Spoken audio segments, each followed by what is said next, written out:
கஷ்டப்பட்டேன். ஒரு 20 வருஷமாக எனக்கு ஒரு ஊரல் இருக்கும். ஆனால் அப்படியே தடுத்தெடுக்காம வந்துடும். ஆனால் என் மகனும் பிஎஸ்சி நர்சிங் படித்து அவள் நர்ஸாக இருக்கா. அந்த ஒரு 6 மாதம் நான் கண்டினியூவாக ஒரு மாத்திரை போட்டுகிட்டே இருந்தேன். ஒரு 6 மாதம் எனக்கு அது கேட்கவே இல்லை. கேட்கலன உடனே மறுபடியும் என்னென்னா எங்கள் பாப்பா உடனே ஒரு நரம்பூசி போட்டு விடுவா. ஆனால் அதுக்கப்புறம் அண்ணன் ஒரு ஃபங்க்ஷனில் பார்த்தேன், எங்கள் சொந்தக்காரங்க தான். அப்புறம் எப்படி எனக்கு என்ன ரொம்ப ஊரலாக இருக்குது எனக்கு அப்படின்னு சொன்னேன்னா, அப்போ எனக்கு வந்து என்னடான்னு கொடுத்தாங்க. இப்போ ஒரு 3 மாதம் படிக்கிறேன். எனக்கு நான் கண்டினியூவாக அந்த நல்லா அந்த ஊரல் போயிட்டு அதேமாதிரி அந்த அலர்ஜி மாத்திரை சாப்பிட்டு நான் இதோட டபுள் மடங்கு இருப்பேன்.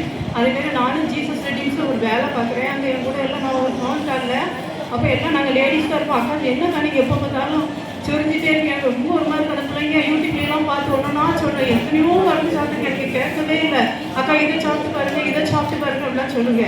ஆனால் எனக்கு கேட்கலாம். அப்போ இந்த 3 மாதம் நான் இதை கண்டினியூவாக குடிச்சிட்டு வரேன். என் உடம்பு நான் நல்லா மெலிஞ்சிருக்கேன். அதுமாதிரி இந்த ஊரை எனக்கு கம்ப்ளீட்டாக ஃபார்ம் ஆகிட்டு